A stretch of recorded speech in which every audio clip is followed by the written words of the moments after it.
નમસ્કાર star India TV ન્યૂઝમાં આપનું હાર્દિક સ્વાગત છે। આપ જોઈ રહ્યા છો સ્ટાર ઇન્ડિયા ટીવી ન્યૂઝ, સત્યની વાતે સત્યની સાથે।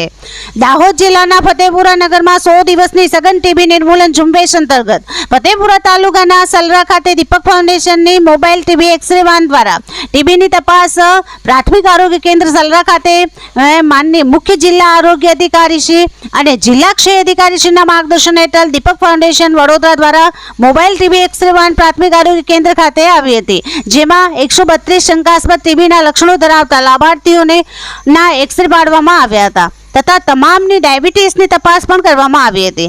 આ મોબાઈલ એક્સરે વાનમાં પ્રાથમિક આરોગ્ય કેન્દ્ર medical officer, taluka TB supervisor, PHC supervisor તેમજ multipurpose health worker, female health worker, ASHA facilitator, ASHA બહેનોના સહયોગથી 100 દિવસ સઘન ટીબી કાર્યક્રમ સફળ રહ્યો હતો। આવો સૌ સાથે ભેગા મળીને બનાવીએ ટીબી મુક્ત ભારત, ટીબી હારેગા દેશ જીતેગા જેવા સ્લોગનનો કાર્યક્રમ યોજવામાં આવ્યો હતો। Star India TV news Fatepura reporter Azad Mansuri, જિલ્લા દાહોદ।